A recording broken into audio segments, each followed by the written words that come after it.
Hey kids, it's Jurassic James. I'm just Jurassic James Explains. We're looking at Giganotosaurus.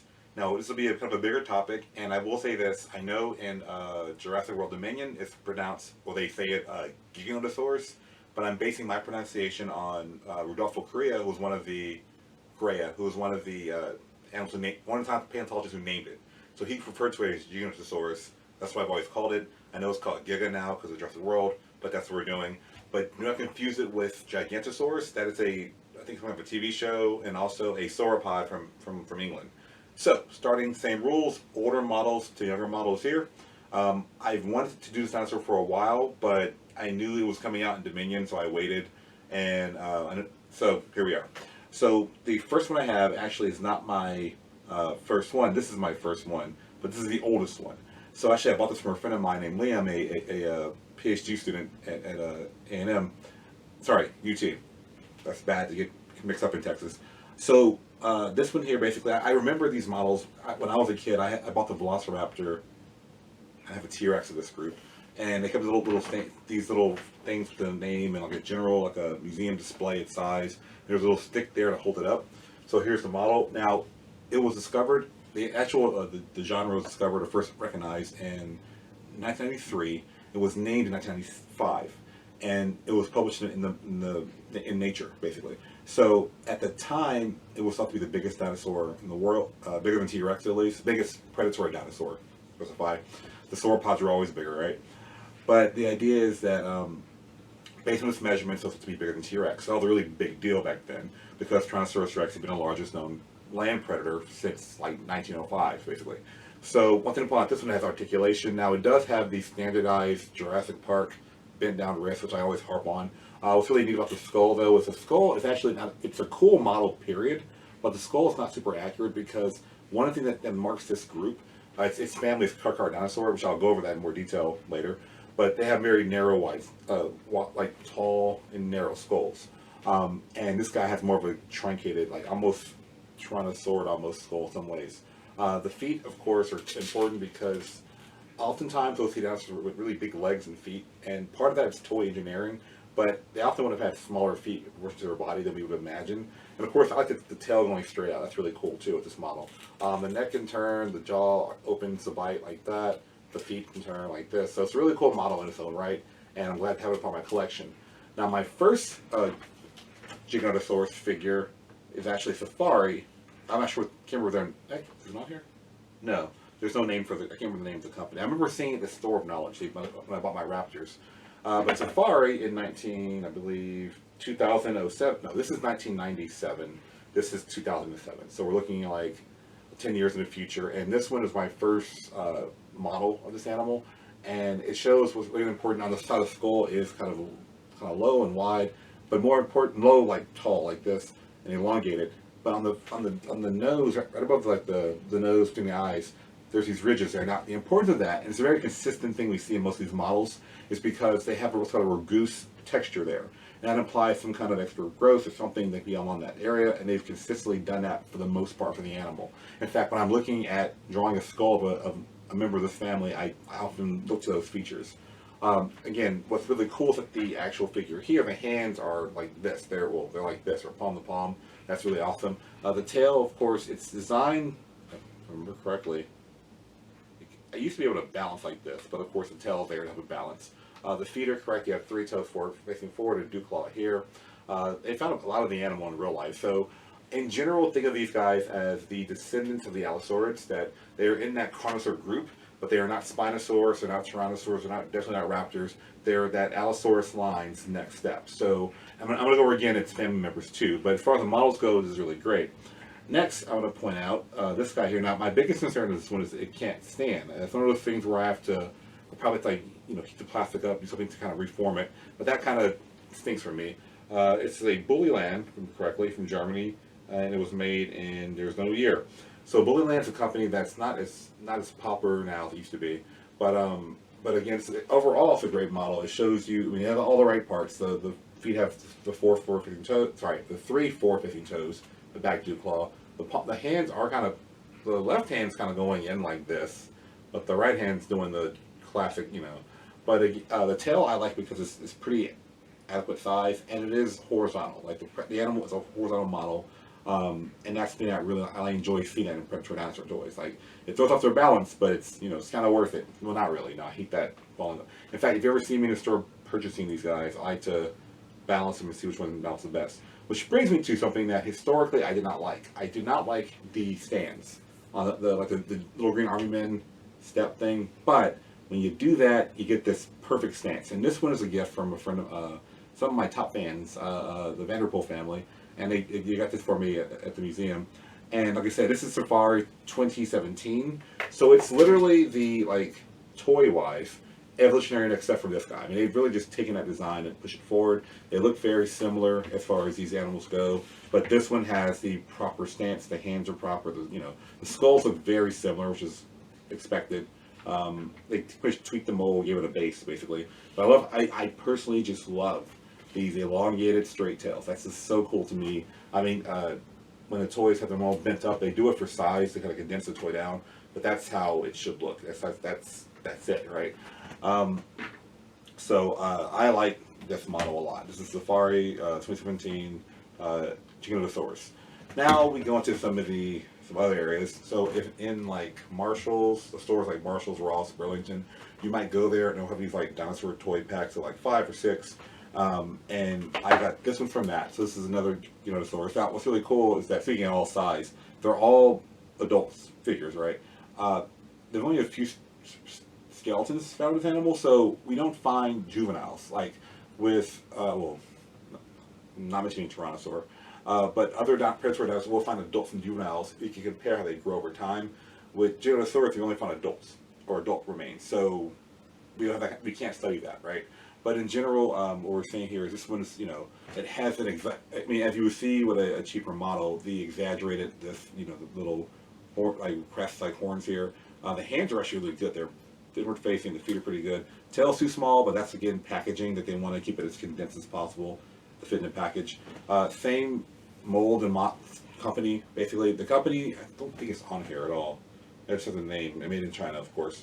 If I can show you the foot, this one is off balance too. If you put the foot down, this foot's too short. So I'm not sure if it's that individual this figure, or if the whole mold is like that for all of them. I don't know. But the idea is that this is the exact same kind of thing. This just has more articulated joints. This is a solid piece. My next one, I believe my wife bought me this one years ago. This is the Schleich, and it's not a year. There's no year either. That's weird. But anyway, so I think this is for a while my biggest Giganotosaurus.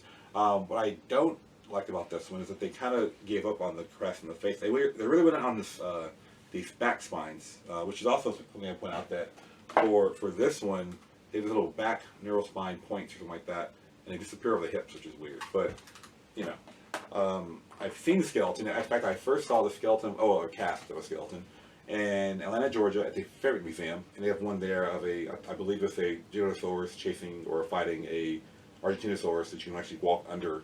The Argentinosaurus is that big. It's like a pterosaurus hanging out into the middle. It's really a dramatic scene if you see it. So this guy, like I said, is kind of like I won't say a step back. I mean, Safari had a certain look, but Schleich has its own. They're usually bigger designs, more fleshed out, but it has this too. And again, I believe this is also Schleich, right? Yes. So this is younger. This is another Schleich figure. And again, they kind of went into this spine look here. The tail, of course, is used to balance on. Here, it's not. So I mean, I prefer for a figure the tail being held up like this. But this is a really cool looking model too. So these are both Schleich, and if you know how to spell it for you, it's SCHLEICH. Schleich. Schleich. I think Schleich. I believe it's German. So this guy, the hands are pointing inwards here. The hands are pointing down like the raptors Jurassic Park. But I do notice that in the skulls, they give them where the eye, the orbit is kind of sunken in. The orbital fenestra, which is the hole between the eye and the nose, this hole right here, is anterior to the front of the orbit. They're both sunken in here, and then behind the ear, the lateral temporal fenestra too. So a lot of paleo artists right now aren't fond of that. The idea of dinosaurs having pulled back skin, and the example I've seen on Instagram is if you look at a hippopotamus skull and in a modern one, they're, very beefy, meaty animals. But if a paleo artist looked at it, they have this, large saber sticking out and all that. So yeah, there's a push against right now swinging and having more meaty animals. So the skeletons they're not skinny animals, or their muscles and everything, right? And the skull of this one is kind of showing that idea of it being more just the old school skinny. But next we have this one here. Now I went to this is after my dig. I went to 2 digs this summer, both in Wyoming. One on the west side, one on the east side. Interesting enough. And I stopped at the Wyoming Dinosaur Center, and in their gift shop they had this guy here. This is a Giganotosaurus, and the idea is that I normally do not like the figures who their tails are dragging, but this one just looked really cool. I mean, that's just what it is. And I've said it on the channel all the time that it doesn't matter what I'm saying. I mean, it matters what I'm saying. Hopefully you subscribe. But the idea of these toys, I'm showing you what's more accurate. I'm showing you what's more scientifically focused. I'm giving you background data. But at the end of the day, if you think it's a cool figure, it's a cool figure. If I don't like it, whatever. But if you like it, that's all that matters. And this guy here, when I saw it, I was like, this is just really neat looking, And it had the right skull parts there. The jaw's articulate like that. Hands are right. I mean, this stance, I doubt if they ever do this. Outside of maybe mating, probably. But the idea is that this is a really cool design, and I like it a lot. And I asked them if they had an online store, and they said no. So if you're ever in that part of Wyoming, and in the city of Thermopolis, go there, look at it. They have a dig site that you can go do a tour of. They have a museum and a prep lab, and of course a gift shop. So in the meantime, if you're like, well, I want to get one, and I'm out in Wyoming, my friends in Dinosaur Park, which I keep in the comments. Again, this is not a paid video. It's just my friends there. They ship stuff. So Dinosaur Park and Bastrop, they have this guy here too. Now, next we have the Jurassic World one, which again is like the focal point today because the movie, obviously. And I will be now unseating the official scissors of Jurassic James. And you'll see I will release this guy, or gal, they never specify in the movie. And, nope. Oh, right, the feet did that thing, right. Okay, so, what's going on here is the Jurassic World figures, their feet are attached, because we want to keep people from stealing these things. I think it's turn left.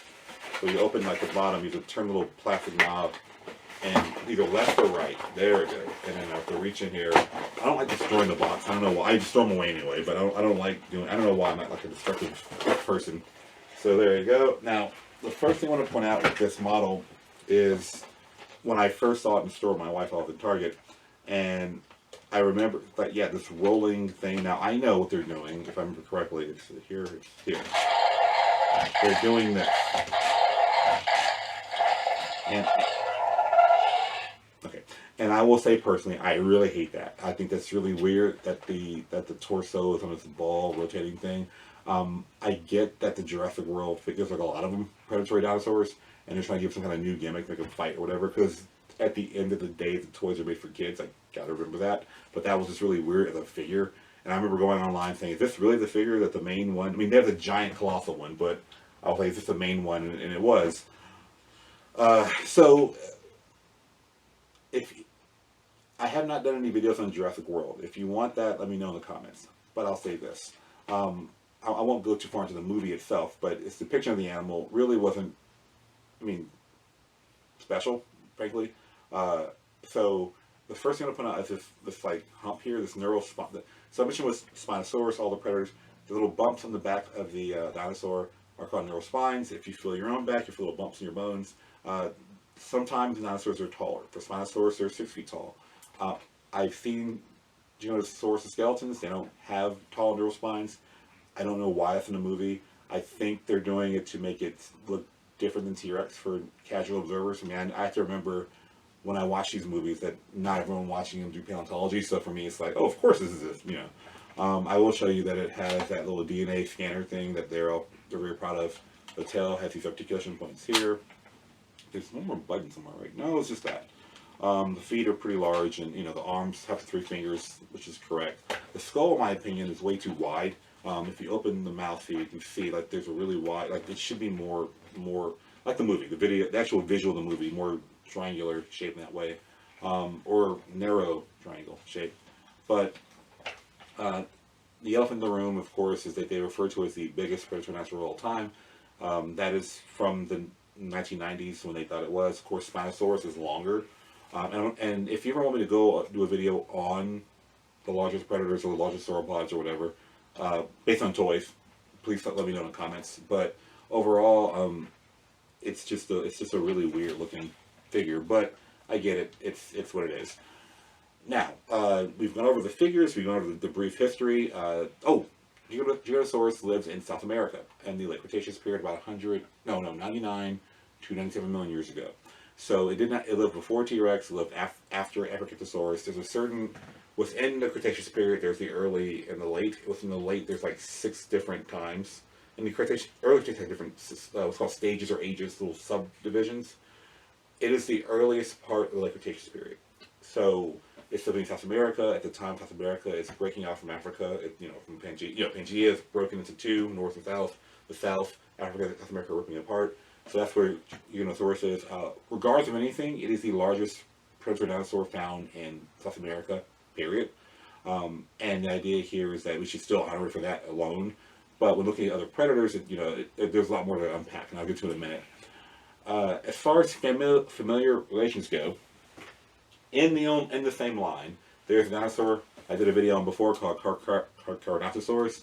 This guy here is its African cousin, and then there's one from the Iberian Peninsula, which is Portugal and Spain, called Concavinator. They had a model of this in the second Jurassic World, the volcano one, Fallen Kingdom, and it has this right here. But there are actually neural spines that are tall right along there. And then they go away in the middle, and they come up here again. I think I did a video on this guy already.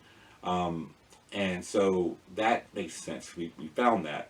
My understanding, they found these bones in the spine, so these neural spines. They're not that tall, so I'm not sure, again, why they did it.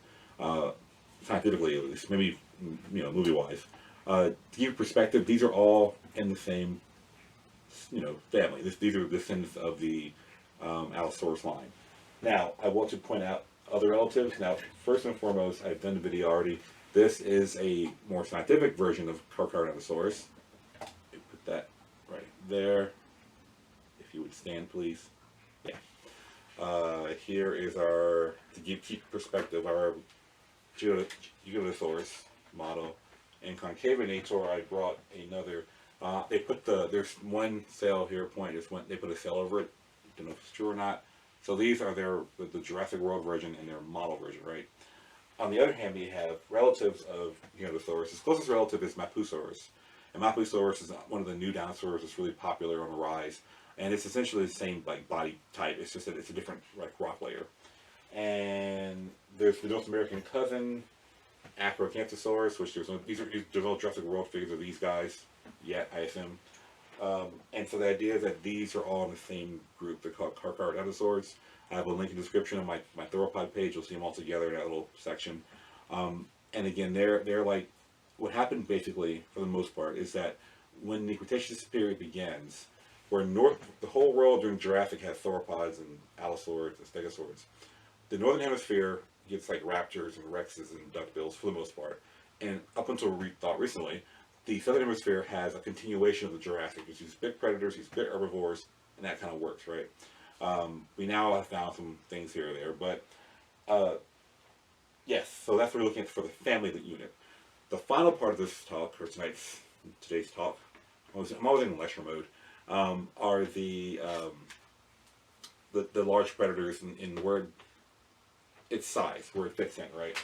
So, on that same thought, I want to point out that within the Jurassic World series, we have Giganotosaurus facing off with T.rex. Now, comparison. Tyrannosaurus Rex and Giganotosaurus,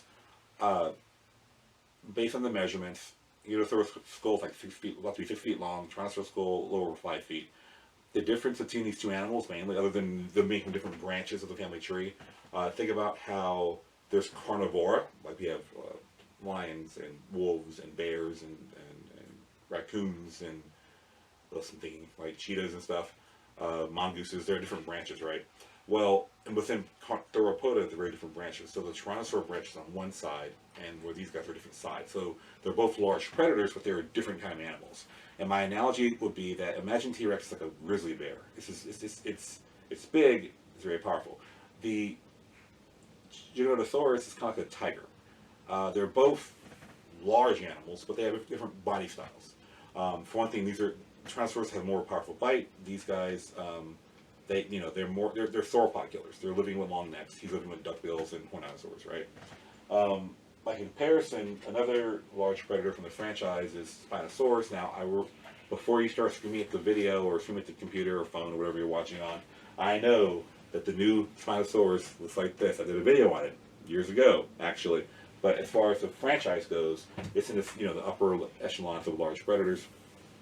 And one thing to point out is that, again, if T-Rex is a bear, Giganotosaurus is like a tiger, the Spinosaurus is like a Nile crocodile. And so they're all large animals, they're all heavy animals, they're all some of the top in their environment, but they have slightly different environments, and they all live at different times. They're all Cretaceous, but like different parts of the Cretaceous period for each of them. So there would have been never like a three-way fight or anything, because they're North America, Africa, South America. My final thought on this animal, which is important to me at least, is why it exists in the franchise, is the Indominus Rex, which I did a video on Indominus before, and there's a lot of on social media right now, a lot of pictures and comparisons to Indominus, which there's several things. First, when I saw the Indominus in the first Jurassic World, my first thought was, why not just make it a Giganotosaurus? Like, it had enough,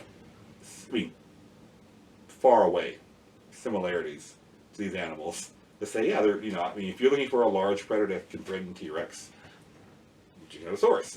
The franchise did Spinosaurus already in part 3, and so why not do this one? Just take off one of these, because they only have 3 fingers. The Indominus has 4. Take off a finger, the pinky particularly, because that's how the evolution works, and just make it a weird hybrid-y Giganotosaurus. And it kind of gives me the impression in universe and that these animals are very similar. They have very similar designs. But what's ironic is they didn't give any Giganotosaurus DNA to the Indominus in the franchise. It was supposed to be a T-Rex and raptor and cuttlefish and other things. But like when I first saw it, just make it a really aggressive Giganotosaurus. Side to point. But again, this one does not exist, and I now want to thank the people of Jurassic World for the Indominus Rex and the Indoraptor, because every time I teach a class to children, someone likes this animal the most, and they're like, why isn't it on your chart? Why isn't it on your graph? Why aren't you talking about Indominus? What doesn't exist? What do you mean it doesn't exist? Where is it? It doesn't exist. That's like a thing now in my life. Thank you, Universal. But the idea here is that when you look at Dinosaurus, it's one of the largest predators. When you do the measurements and comparisons, it is either right the same size as T-Rex or a little bit bigger, but again, it's a different body type. And the point that I make is that no matter what we're seeing with the large predators, is they all kind of max out around 40 feet. Now, Spinosaurus, yes, is different because the real Spinosaurus has shorter legs and a longer tail. It's aquatic, so his lifestyle is different. But we're looking at Africa, we have Giganotosaurus. North America, we have T-Rex, Giganotosaurus in South America, Tarbosaurus in Asia. We're seeing that's around, there's a certain maximum length of these animals, for the most part. Same thing with the giant sauropods. Right now the argument is, what's the biggest dinosaur? Well, people say Argentinosaurus, Patagoniosaurus. There's a lot of arguments debating. But what we're seeing is they're all reaching around the same size when they're maxing out. So that's what we're looking at here. And I often want to point out, I know it's very popular in the world to biggest this, biggest that, fast as this, fast as that. But most paleontologists don't hype, like, it gets your name in the books, obviously. But they don't hunt for the biggest animal. They're just like, what is the animal's lifestyle like? Where did it live? Where did it fit in evolution? That's what we look at mainly. But that's one of the questions I get a lot of times when I'm talking. It's like, what is this? What about that? So anyway, I'm going to get this out of here because, and if you want to see more on it, this one I have a video on Indominus as well. But this is the Giganotosaurus. And again, we do the little, it does like this.